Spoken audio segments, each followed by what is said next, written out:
Buenas amigos, yo soy Carlos Cabezas y este es su programa Comentando, que abarca todo el saber humano. En el día de hoy vamos a tratar con la doctora Cristina Baginotti un programa que presenta la temática de la libido. Muchas personas no están acostumbrados a decir la libido porque dicen el líbido, cuando en definitiva esta palabra es llana y femenina, no masculina ni esdrújula. Y al mismo tiempo, el líbido significa otra cosa, diferente por completo a lo que vamos a tratar. Cristina Baginotti, la libido. ¿A qué nos referimos? Bueno, primero, un gusto estar aquí. Lo que tú mencionabas es la primera distinción que tenemos que hacer. El vulgo, el lenguaje coloquial, lleva a decir lívido o el lívido, pero en realidad es la libido. ¿Por qué? Porque lívido es con B corta, acento por supuesto en la primera I, y significa pálido, amoratado. Es decir, que tenemos que tener mucho cuidado. Esa Distinto es por la completo. Distinto por completo, ¿no? Y después, para comprender bien qué significa la libido, tenemos que hacer otra distinción y decir que los animales están determinados por el instinto, tienen instinto, ¿eh? Y el hombre tiene libido. ¿Qué es la libido? La libido es una energía psíquica. ¿Por qué energía? Es una energía porque la mente humana se mueve a través de una energía. Es decir, por eso es psíquico, porque es la energía de la mente humana que funciona a través de polaridades, de opuestos, ¿no? Esto lo habló Freud, habló del principio de placer como una fuerza hacia la vida, ¿no? Y el principio de displacer, que lo descubre mucho tiempo después, ¿verdad? Tenemos que decir que la libido para la medicina, ¿no? y para, digamos, la noción general, es justamente, está relacionada con lo sexual exclusivamente. Y se habla en medicina de una persona que tiene mucha libido, poca libido, las medicaciones, particularmente los hombres. Entonces, esta es la noción general. Pero si vamos al concepto técnico y vamos a profundizar en el tema, nos damos cuenta que es algo mucho más complejo. Y es esto que estaba definiendo yo como la energía psíquica de la mente, ¿no? Esta energía que solamente la especie humana tiene, porque los animales están determinados por el instinto, por un circuito predeterminado. Ellos son, por ejemplo, el apareamiento es periódico. Hay ciertos momentos del ciclo de la vida de un animal inferior. ¿No tienen deseo sexual? No tienen lo que se llama el deseo, tienen la necesidad sexual. El deseo, la sensualidad, el erotismo, todo eso surge a partir, en el hombre, en la especie humana, a partir de la energía, de la libido, de esta energía psíquica. Que Freud, por supuesto, en el sustrato de esto, Freud la definió como una energía completamente, sobre todo en la primera tópica, como una energía netamente sexual. Después fue, a partir de la segunda tópica, de la segunda constitución del aparato psíquico, de acuerdo con Freud, ya la definió como algo un poco más grande. Vino Jung, que fue discípulo de Freud. Carl Jung, Y que se distanció, entre otras razones, por su discrepancia con el concepto de libido, y dijo no, en realidad la libido es una energía indeterminada del psiquismo humano, ¿no? Pero que lleva al hombre a desarrollarse y que lleva al hombre a las grandes producciones y a las grandes creaciones. O sea, lo separó un poco de la cuestión sexual. Claro, aunque Freud aclaraba que se podía desexualizar esta energía a través de la sublimación. Por ejemplo, si tenemos en cuenta que es una energía humana, que puede de alguna manera determinar el comportamiento sexual en algunas personas más intenso que en otros, pero si se sublima, puede ir a una meta o a un campo que no tiene nada que ver con lo sexual, como puede ser las grandes creaciones artísticas, las grandes creaciones literarias, personas que han pasado, que han sublimado. Bueno, se decía, Freud lo investigó, Leonardo da Vinci era un hombre que no tenía actividad sexual, porque toda su libido estaba puesta en la creación humana. Vale decir que la libido tiene un aspecto muy importante. Pero en ese ejemplo que pones, Leonardo tenía apetito sexual y diríamos bisexual.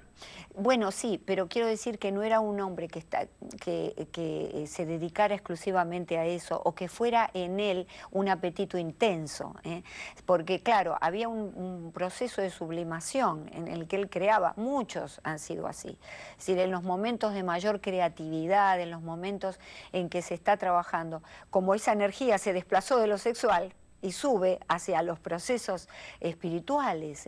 Las personas, bueno, estamos hablando en las religiones. Los santos. Los santos, por ejemplo. Esa energía sigue estando, es la libido en los santos, es la energía sexual, pero que se ha desexualizado y ha llevado a ese hombre o a esa comunidad justamente a un proceso de mayor espiritualidad. O sea, Freud tenía razón.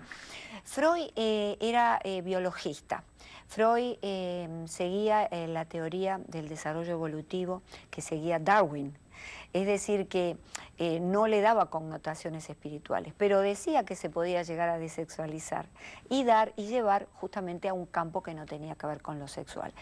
Entonces él habla de un desarrollo del hombre y nos dice que el hombre cuando nace, el bebé cuando nace ya tiene la libido, esta energía, ¿verdad?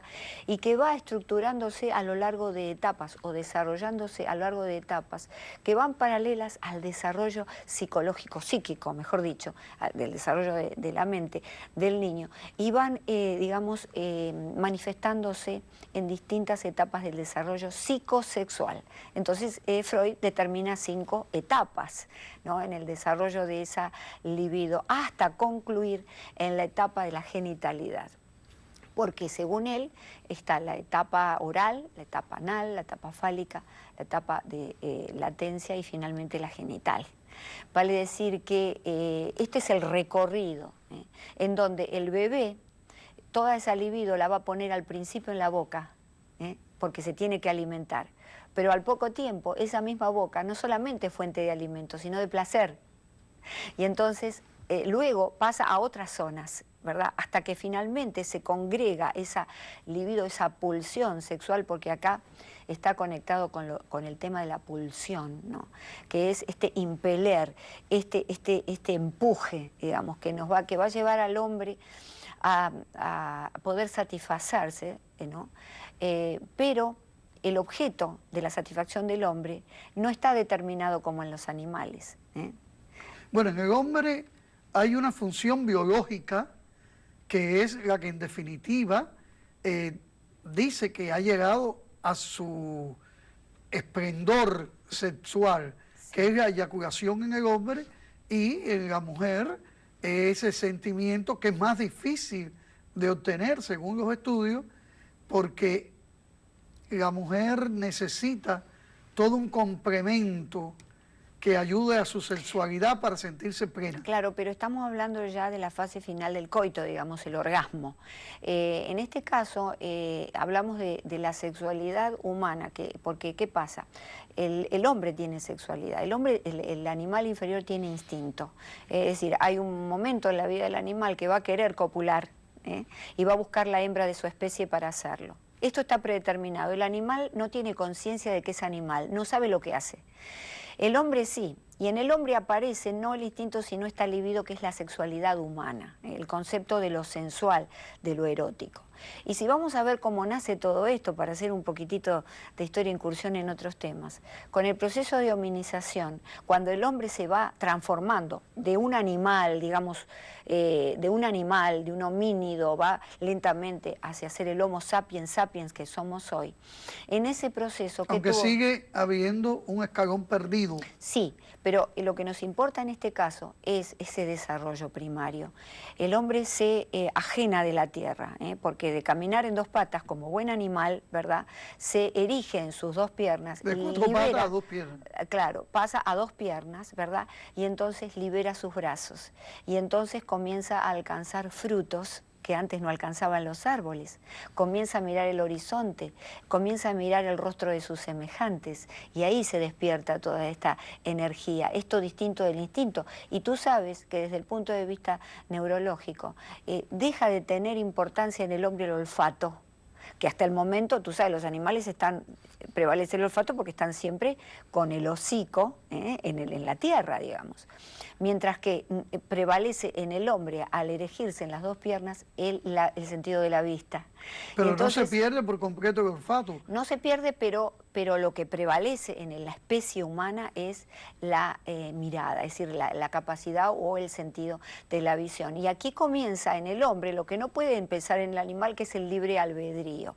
Es decir, que Kant decía que era el universo del mal y de la discordia, el libre albedrío. Porque ¿qué pasa? El animal vive tranquilo allí, ¿eh? No hay nada que a él lo pueda, no hay ningún empuje, ninguna fuerza interna que lo va a llevar a variar su conducta, ¿eh? Porque es sencillamente un animal. El instinto es fiel a la especie. El libre albedrío, y en este caso estamos hablando de esta energía, de estas conductas variables del hombre, es fiel al individuo. Y por eso Kant decía que es el universo de la discordia y el mal. Porque te obliga a escoger. Porque te obliga a escoger y generalmente escoge a uno mismo, ¿no? No es fiel a la especie, vamos a hacer las cosas para prolongar la especie, sino que es lo que estamos haciendo hoy en día, ¿no? Vamos a prolongar mi yo, vamos a prolongar mi persona. No Una importa. prueba No de la libertad que tenemos. Exacto. Para optar por claro, una cosa o por otra. Claro, entre pero el bien y el mal. Como decía Rousseau, ¿no es cierto?, que también hablaba en la misma tónica de Kant, ¿no?, que justamente la libertad ha llevado al hombre a los grandes problemas que tiene esta libertad, ¿verdad? Y que debemos no regresar a los bosques, a ese homínido que éramos, pero sí salvarnos dentro de la civilización misma, ¿no es cierto? Porque el hombre es bueno y es la civilización y es ese desarrollo que instila en el hombre o que, mejor dicho, obstruye esa bondad originaria del Pero hombre. la tentación siempre ha estado presente en el ser humano. A partir... es una consecuencia de esa libertad, del libre albedrío. Exacto. Pero volviendo a Freud, entonces él habla justamente de que el hombre, la especie humana, con este gran desarrollo que tiene esta libido, esta energía que nunca van a tener los animales, ¿verdad? Jung dice, la libido es una energía indeterminada, no de carácter sexual, pero es una energía indeterminada que lleva al hombre, que lo impele, que lo empuje a las grandes realizaciones humanas, y entonces él utiliza la física justamente y pone 3 postulados para poder de alguna manera definir la libido, de acuerdo con Carl Jung, ¿verdad? Y dice, en principio la libido, y acá se parece a Freud porque habla de los opuestos. Dice, bueno, a mayor energía, la energía libidinal se desarrolla justamente por el choque de los opuestos. Cuanto más intenso es ese choque de los opuestos, más energía se genera, es un concepto de la física. Después el principio de conservación de la energía. Es decir, generalmente la energía tiende a ir de un lugar de mayor necesidad de energía a uno de menor energía, ¿verdad? Es decir, la energía nunca se pierde, la ley de Lavoisier siempre se transforma. Y en la personalidad del hombre a veces pasa a cubrir los niveles más débiles del hombre. Y el tercero es la entropía, que es otra ley de la física, ¿verdad? Que tiende al equilibrio de los opuestos. Pero nunca el equilibrio de los opuestos se puede lograr. Así lo vemos, ¿no? Y esta es la realidad. Por supuesto. Porque si no, contradice la primera ley. Hay quienes tienen menos libido, hay quienes tienen más, pero también hay quienes se obsesionan y que quieren buscar más allá del placer que normalmente trae el sexo. Y en esta investigación, en este explorar otras cosas, se llegan a situaciones que son hasta asquerosas, vamos a decirlo así. Claro, es que Freud habló al principio, él descubre el principio de placer. Todo ser humano está llevado, empujado por el principio de placer. Pero después, más adelante, y a través del estudio con soldados que venían de la guerra, ¿no?, dice, hay un principio de displacer. ¿Por qué? Porque estos soldados que vienen de la guerra tienden a repetir en sus sueños la situación lastimosa ¿no? En un intento de poder controlarla, tienden a repetir todas las noches esas situaciones espantosas. Y él descubre que entonces viene allí el principio de displacer. Y dice, el principio de placer lleva a la organización de la vida, a la mantención de la vida, es el amor. El amor, que desde el punto de vista del universo es lo que todo lo une, que todo lo congrega, ¿no? Que continúa la vida. Y el principio de displacer, que lleva siempre a lo inorgánico. Acá aparece Weisman, el biólogo, ¿no? En donde dice que toda vida surge de lo inorgánico, ¿verdad? Y que el principio de displacer tiende a la muerte. Nos lleva siempre para atrás. Y aquí aparece justamente las grandes patologías y haciendo una relación con lo que tú comentabas, ¿no? Hay individuos que son masoquistas, por ejemplo, ¿no es cierto? Eso tiene que ver con un principio profundo de displacer que a la vez da un placer patológico, ¿verdad?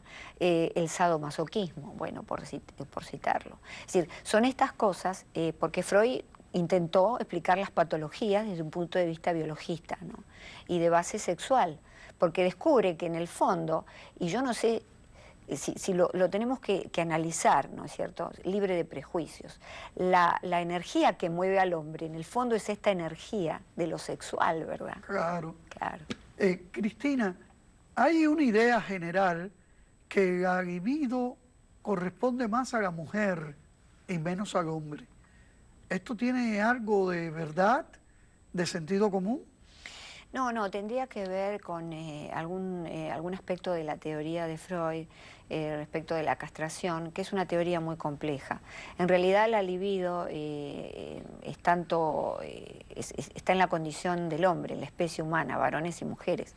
Lo que sucede es que el hombre, por poseer testosterona, tiende a tener y además por la disposición de sus órganos genitales, tiende a ser mucho más pro sexualidad, pro encuentros genitales que la mujer. Pero al mismo tiempo, una mujer puede satisfacer a un hombre más veces de lo que el hombre la puede satisfacer a ella. Sí, sin duda. Bueno, la sexualidad, digamos, la genitalidad de la mujer en relación con la sexualidad es diferente, ¿no es cierto? La mujer tiene otras zonas de placer, ¿verdad? Distintas a las del varón. El varón sí puede tener un orgasmo, la mujer puede ser multiorgásmica.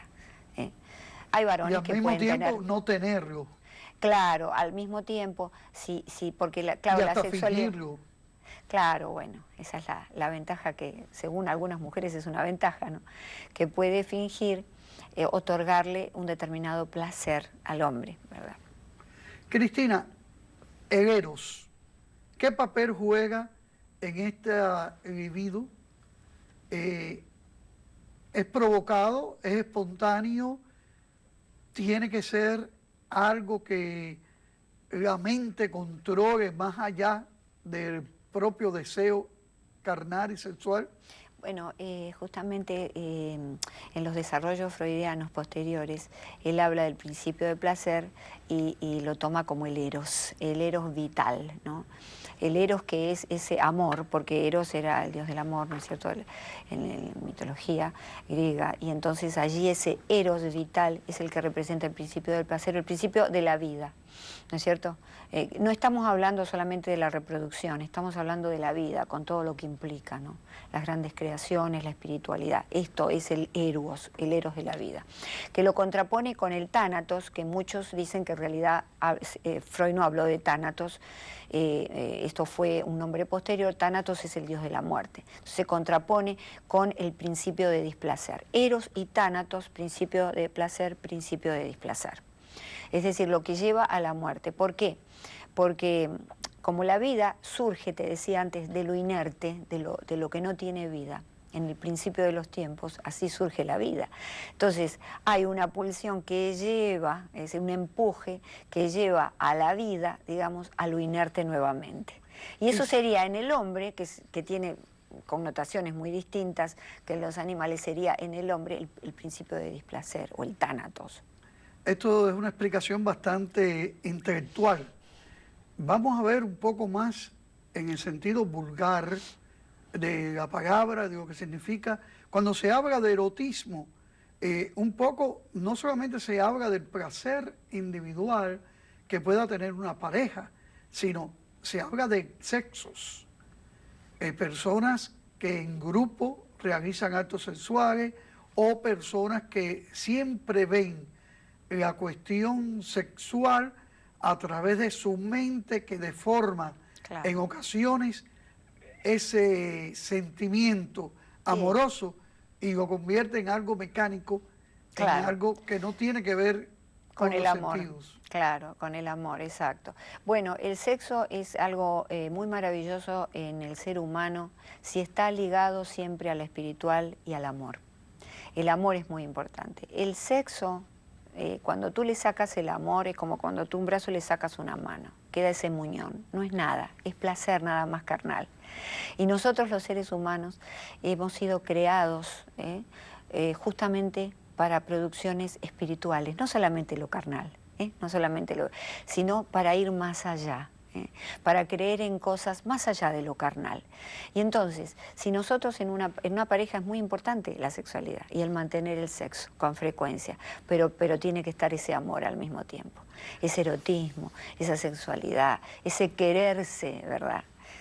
Constantemente acariciarse y decirse que se ama. Es decir, no tenemos que separar ambas cosas. Cristina, yo me ordené sacerdote muy joven, con 24 años, y recuerdo que al padre Mariano, que después fue obispo de Matanzas, le pregunté a los pocos días de estar ordenado como sacerdote, Mariano, ¿hasta qué edad es la cuestión sexual? Él me miró y me preguntó a su vez, ¿estuviste confesando en Santovenia? Santovenia es un asilo de ancianos. ¿Por qué hay ancianos tan aferrados a la cuestión sexual cuando quizás no pueden realizar el sexo? Bueno, porque justamente ya el cuerpo es lo que se lo impide, pero está allí esa pulsión y esa necesidad. Por otro lado, la sexualidad humana comienza al nacimiento, no es que se despierta en la adolescencia. Los niños ya nacen con sexualidad, esto hay que aceptarlo, no es nada malo, digamos, forma parte de la estructura humana y se termina cuando nos morimos. Es decir, que tú puedes tener 100 años, el cuerpo ya no te da, pero tener esa necesidad de todas maneras, ¿verdad? Eso que bueno, cuando uno es joven, digamos, cuando uno tiene el cuerpo todavía en condiciones para las relaciones sexuales, está el libido, ¿no? Es como una alarma que nos da cuenta de un empuje, de una necesidad física, orgánica, ¿verdad? Que en el animal ocurre también, pero lo que pasa es que en el hombre tiene que estar ligada a otras cosas. Hoy en día vivimos en sociedades y esta posmodernidad se caracteriza por haber abolido el amor de las relaciones sexuales. Y el sexo viene a ser la gran panacea. Por eso hay estas búsquedas y estas que existieron siempre, ¿no? Pero hoy digamos que acompañan los tiempos en esta época tan sin sentido que vivimos, en esta época desespiritualizada, en donde no creemos ya en Dios, no creemos en nada, creemos nada más que en nosotros mismos y en nuestros deseos personales.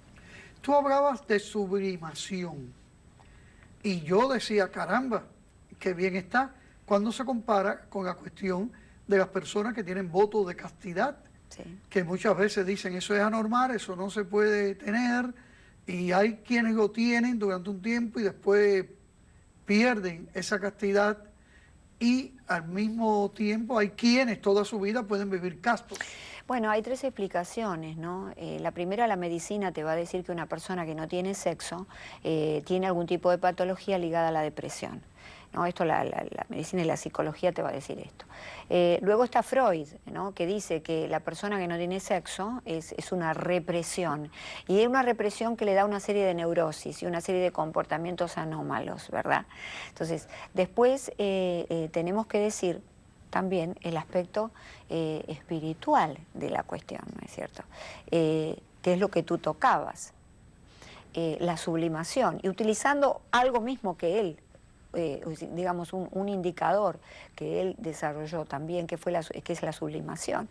Es decir, puede de pronto un interés sexual intenso transformarse e irse a otro campo que no es sexual. y entonces desarrollarse allí. Y esa libido, esa pulsión, ¿verdad?, se desarrolla en ese campo, que puede ser el campo de la castidad. Es decir, que hay varias interpretaciones, cada uno elige la que más le guste, pero y que le convenga. Es decir, podemos verlo como enfermedad, podemos verlo como algo anormal, podemos verlo como un proceso de sublimación intensa. Cristina Baghinotti, eres una persona muy preocupada de la familia, incluso has creado la Universidad de la Familia, que todavía no está funcionando, pero tiene ciertos aspectos por medio de conferencias que se están dando en estos momentos. ¿Qué tú recomiendas a unos padres en la manera de introducir a sus hijos para que entiendan este deseo sexual, la libido, que poco a poco van a ir descubriendo y que va a ir creciendo dentro de sus corazones, dentro de su biología? Es importante liberarse de prejuicios a la hora de criar hijos, por eso hay que estar seguro que uno se ha limpiado de prejuicios y uno no tiene problemas, pero problemas con la sexualidad en este caso. Los niños de pequeños van a intentar descubrir sus genitales, tocarse, no indicarles, prohibirles, porque le podemos crear algún tipo de problema posteriormente. Entonces, no prohibirles y entender nosotros primero, antes de explicarle a ellos, pues nosotros nos tenemos que explicar el tema de la libido, que esto forma parte del desarrollo humano. Y cuando ya tienen una mayor, sin prohibirles, cuando tienen mayor tiempo, explicarles, ¿verdad?, de qué se trata. El diálogo tiene que estar presente. Y si hacen algún tipo de pregunta, contestarle de manera directa, no con subterfugios o excusas, porque a veces los padres tienen mucha vergüenza de hablar de estas cosas.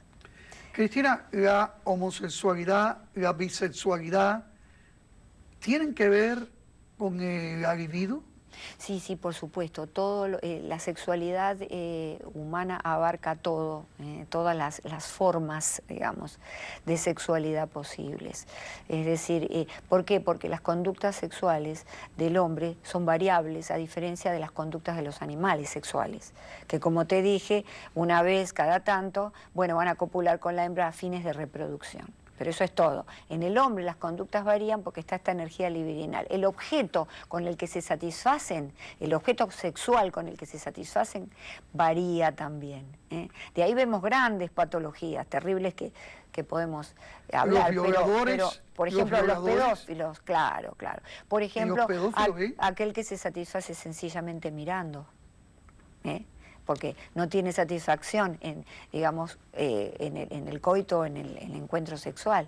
Bueno, el objeto varía. Esta es la característica. El objeto, ¿qué quiero decir con el objeto? La persona que va a elegir, o la circunstancia que va a elegir para su satisfacción sexual, varía en el hombre. Muy bien, muchas gracias, Cristina. Gracias. Como siempre, has estado fantástica. Y amigos, hasta la semana que viene en otro programa Comentando.